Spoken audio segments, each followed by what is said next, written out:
Hello, students! How are you today? Tudo bem, alunos? Como vocês estão? Para quem não lembra de mim, meu nome é Carla, meu sinal. Alright, let's start our class. Vamos começar então nossa aula de hoje? Nosso tema de hoje, então, são tradições natalinas. Christmas, different traditions around the world. Então vamos conhecer um pouco dos costumes natalinos, como o Natal é comemorado em diversas partes do mundo. A começar pelo nome Christmas em inglês, que é Natal. Qual que é o significado então desse nome Christmas? Vamos dividir então a palavrinha Christmas em duas. Christmas. Então temos Christ, que lembra o quê? Lembra a palavra? Cristo. E Mass vem de missa, que é, na verdade, um dia, uma missa especial para se comemorar o dia do nascimento de Jesus Cristo, ok? Temos, então, em espanhol, Navidad, em italiano, Natale e em francês, Noël, que significa, todos esses, nessas línguas latinas, significam, então, good news, que são as boas novas. Então, qual que é a boa nova do fim do ano que a gente comemora? A notícia do nascimento de Jesus, the birth of Jesus, ok? Vamos ver, então, pessoal, alguns símbolos, algumas tradições que são comuns. Olha só o texto do Pet, o que nos diz. Christmas traditions, tradições natalinas. Christmas traditions around the world are diverse, but share key traits that often involve themes of light, evergreens and hope. Então, o que esse texto está nos dizendo, pessoal? Que o Natal, ele compartilha várias características comuns e características também que são diversas.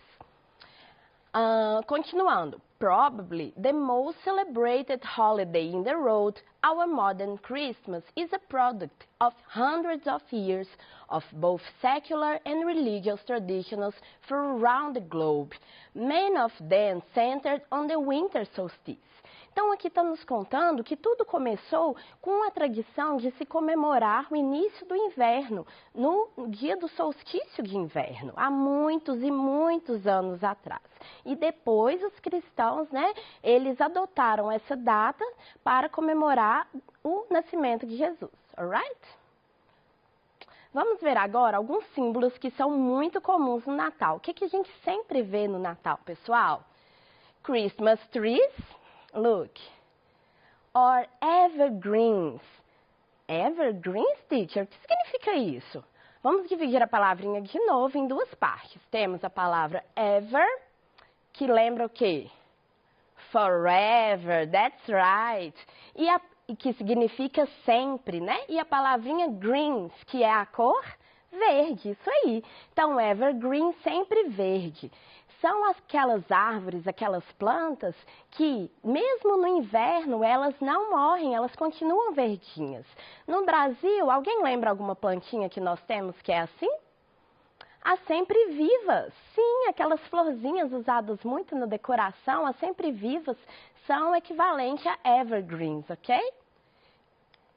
E o símbolo da árvore, o que significa então?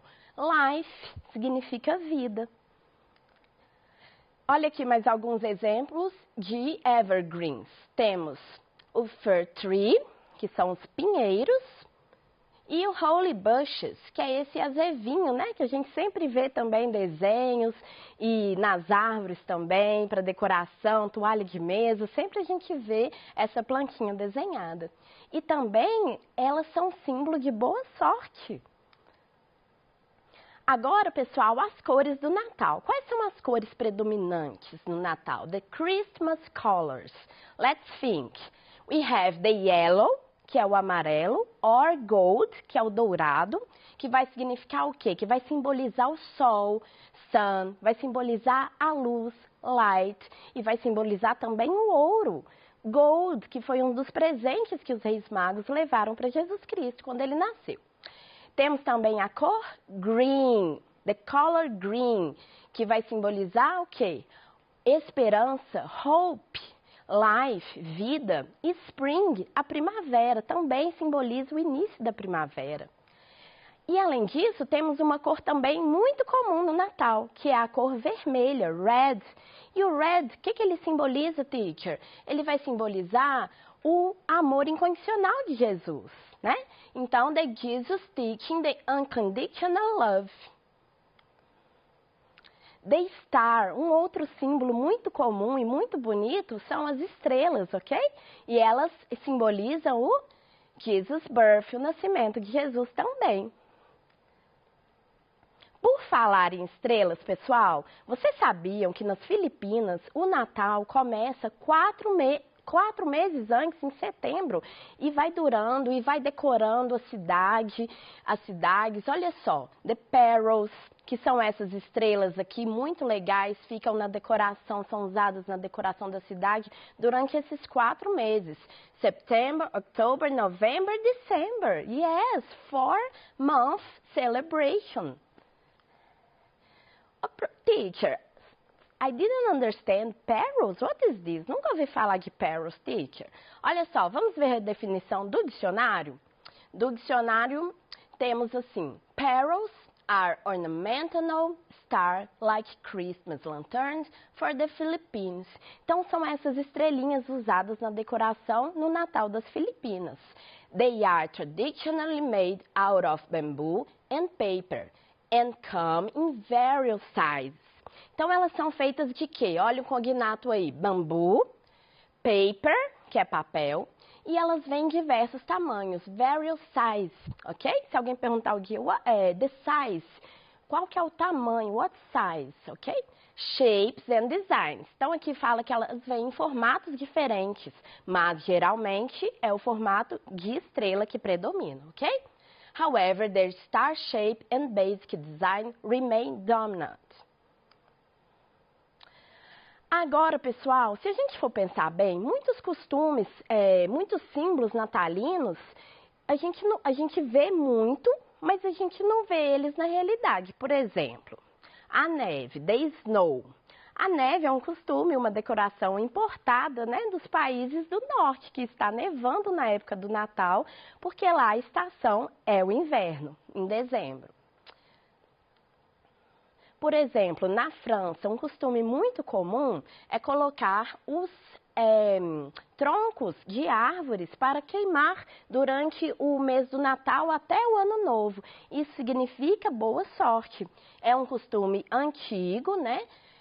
To ensure good luck or the next year harvest, para poder chamar boa sorte para a próxima colheita. Some people also often burn a log in their homes for Christmas Eve until New Year. Então, eles colocam esse tronco para queimar, para trazer boa sorte para a próxima colheita, desde a véspera de Natal e deixam até o Ano Novo. It's an ancient farmer's tradition. Então, é um costume dos fazendeiros antigos, lá na França. Olha só. Take a look. And the Christmas tree in France. The Eiffel Tower in Paris. Então, a Torre Eiffel toda iluminada para o Natal. E agora vamos falar um pouco, pessoal, sobre os costumes natalinos lá na Suécia. Tem um dia, uma data muito especial, próxima do Natal, que é comemorado aqui no Brasil também. Let's check! St. Lucia's Day. This special celebration comes from stories that were told by monks who first brought Christianity to Sweden. Então, pessoal, St. Lucia's. Lucia's lembra qual nome? Luzia. Então, é o dia de Santa Luzia, que também é comemorado lá na Suécia no dia 13 de dezembro. E, on December 13th, it celebrated St. Lucia's Day. She secretly brought food to the persecuted Christians in Rome who lived in hiding in the catacombs under the city. Ou seja, a Santa Luzia, pessoal, muito antigamente, então, a história conta que ela levava comida aos pobres e aos os cristãos que eram perseguidos em Roma. Eles ficavam escondidos, né, nas galerias subterrâneas da cidade, e ela levava comida e para como ela queria levar bastante coisa, o que acontecia? Ela usava as duas mãos para carregar a comida para essas pessoas, crianças, e ela colocava as velas na cabeça para iluminar o caminho, porque na época não tinha luz. Alright? Vamos ver agora, então, vamos para o nosso Grammar Topic, nosso tópico gramatical de hoje. Começando com os pronomes relativos. Acho que eu já ouvi falar, teacher, nesses pronomes relativos, mas quais são eles mesmo? Vamos ver antes do exemplo, então, quais são os pronomes relativos?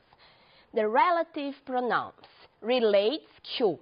Então, ali a gente vai ter a coluna dos pronomes relativos e aqui a gente vai ver a que eles se relacionam. A que palavrinha, que tipo de palavra eles remetem no texto. Então, vamos lá. O who, pronome quem, vai se remeter a uma pessoa. O what vai se remeter a coisas, que é o que, what. O where, que é relativo a lugar, place. O when, que é relativo a tempo, quando, time. Why, que é relativo a uma pergunta, por quê? Então, vai se relacionar a um motivo, uma razão que apareceu ali naquela fala ou naquele texto. E o which também vai ser o qual, mas relacionado a um animal ou objeto. Vamos ver, então, alguns exemplos dos pronomes relativos aqui no texto do PEC. Take a look. Circulados, então, estão os pronomes e as palavrinhas dentro do quadradinho são aquelas palavrinhas que os pronomes remetem. Vamos ver. Christmas in Sweden. Around Christmas time in Sweden, one of the biggest celebrations is St. Lucia's Day, or St. Lucia's Day, on December 13th. This celebration comes from stories that... Então, stories são as histórias que... that were told by monks. Então, monks who first, então os monges que primeiro trouxeram o cristianismo para a Suécia. Alright? Então, a palavrinha that aqui vai se referir ao termo usado que foram histórias e a palavrinha who, que a gente viu lá nos slides, que vai se remeter a uma pessoa, no caso aqui, monges, ok? St. Lucia's was a young Christian girl who was martyred, killed for her faith. Então, who aqui está se referindo a quem? St. Lucia's. A young Christian girl, que foi essa menina cristã jovem que fez isso pelos cristãos que eram perseguidos. Aqui embaixo temos outro exemplo, ó. St. Lucia's is that she would secretly bring food to the persecuted Christians in Rome, who lived, então, Christmas, who lived in hiding the catacombs. Então, toda vez que vocês verem essas palavrinhas, vocês vão procurar a que palavra que ela se referiu ali no texto. Alright? Vamos continuar. Continuando, pessoal, com as tradições de Natal lá na Suécia. Olha só, a gente vai ver mais um tópico gramatical que aparece muito aqui no texto do PEC. Christmas Eve is also very important in Sweden. This is when the main meal is eaten. There is often a Julbord, which is a buffet eaten at lunchtime. Então, o que está contando aqui nessa parte do texto sobre o Natal na Suécia, pessoal? Está nos contando que tem uma tradição de se fazer um almoço na véspera de Natal. Esse almoço é chamado de Julbord. So, there is often a Julbord. There is often hearing. Então, o que tem nesse Natal na Suécia? O que tem nessa festa, né? Na véspera do Natal lá na Suécia? Toda vez que a gente for fazer uma descrição, contar o que acontece em determinado lugar, aqui tem a descrição de como é o Natal na Suécia, a gente vai usar uma palavrinha que é a there is, duas palavras então. There is, então, vai ser contando o que acontece ali, o que tem ali. Vamos ver mais alguns exemplos para ficar mais claro, então? O teacher também já ouvi falar de there are, é a mesma coisa? Sim, é a mesma coisa, só que usado no plural, como a gente vai observar aqui nos exemplos. There is a traditional Julbord in Sweden. Então, tem um tradicional prato, né, refeição na Suécia, que é Julbord. If there is any left over, they make a recipe. E essa partículazinha aqui, o if, ela quer dizer se. Então, se tem uma coisa, acontece aquela outra coisa. If there is any left over, they make a recipe. Ou seja, se tem uma sobra, né, alguma comidinha que sobrou, o que eles fazem lá? Eles fazem uma outra receita. They make a new recipe. There are, aí ó, o exemplo no plural. There are good students in Minas Gerais. That you are the good students in Minas Gerais. Então, há bons estudantes, bons alunos em Minas, que são vocês, alright? Então, se eu quiser descrever os alunos de Minas, eu vou falar there are good students in Minas Gerais, ok, students? Então, aqui né, temos o resumo. There is, existe, e there are, existem. Vamos então, pessoal, pensar um pouquinho sobre esse tópico que o Pat nos fez refletir. If there is any leftover, we can... Então, o que a gente faz geralmente no Natal, pessoal? Quando tem as sobras de comida, geralmente no Natal e nas festividades ao redor do mundo, nós fazemos muita comida. A gente viu semana passada sobre o Thanksgiving, né? Onde é feito, cada um levava um prato e tal, e é muita comida mesmo. E o que a gente faz com essa comida que sobra e joga fora, gente? Claro que não, né? Que a gente sabe que no mundo todo há fome, que é uma questão que todo mundo tem que se juntar, todos devem se unir para ajudar. Inclusive, é um dos objetivos do milênio, uma meta global para o desenvolvimento sustentável, que o Brasil, inclusive, assinou o acordo que um desses objetivos, número 2, Zero Hunger, acabar com a fome, ok? O que a gente deve fazer, então, para ajudar nisso? O que cada um de nós podemos fazer?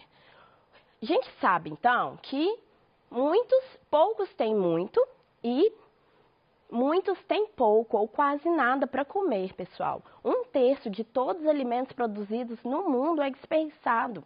Olha que fato triste. Então, a gente deve se unir para tentar combater o desperdício de comida, que é o Go to Zero Hunger. Isso é um dever de todos nós. Se cada um fizer um pouquinho, a gente pode alcançar essa meta.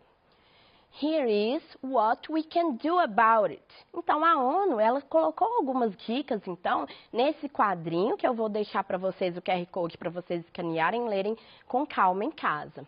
Uma das dicas, pessoal, então, é acabar com a desnutrição através de programas sociais, né, que o governo tem que implementar. Protect variety of crops and farm animals. Então, proteger e promover a variedade dos tipos de alimentos que são plantados, né? Então, como que a gente pode fazer, pessoal, para acabar com a fome no mundo, para ajudar? How can we avoid food waste? Então, se nós fizermos nossa parte, nós podemos. We can, então nós podemos alcançar. Vamos ver alguns exemplos. If we join volunteers, we can make a food donate campaign and distribute it. Então, se a gente juntar os voluntários, as pessoas que estão com essa vontade de ajudar também, nós podemos sim fazer uma campanha para arrecadar alimentos e distribuir para as pessoas, né? A gente viu muito isso agora na pandemia. Muitas boas ações. If we get informed, we can help more needy people by voting who really cares about reducing inequalities. Então, se a gente ficar informado, a gente também pode ajudar votando nos candidatos que, de fato, se preocupam com a redução das desigualdades. We can avoid food waste. Nós podemos, sim, evitar a fome no mundo. Nós podemos, sim, evitar o desperdício. We can share food before waste. Então, olha só, um grupo de voluntários aqui no Café Solidário. Então, esse pessoal, por exemplo, faz esse trabalho de arrecadar donativos e depois servir nas praças, nos locais que tem o pessoal que passa fome, os moradores de rua. Check the Global Goals Comics. Então, essas dicas que eu mostrei para vocês e algumas que estão no quadrinho, no comics, das Nações Unidas, da ONU, e vocês podem acessar, só digitar lá no Google, assim, ó, Global Goals Comics, ou vocês podem também utilizar esse QR Code. Quem quiser tirar uma foto aqui, ok? Vou dar um tempinho para vocês. Então, por hoje é só, pessoal. Thank you very much. See you next class. Bye, bye.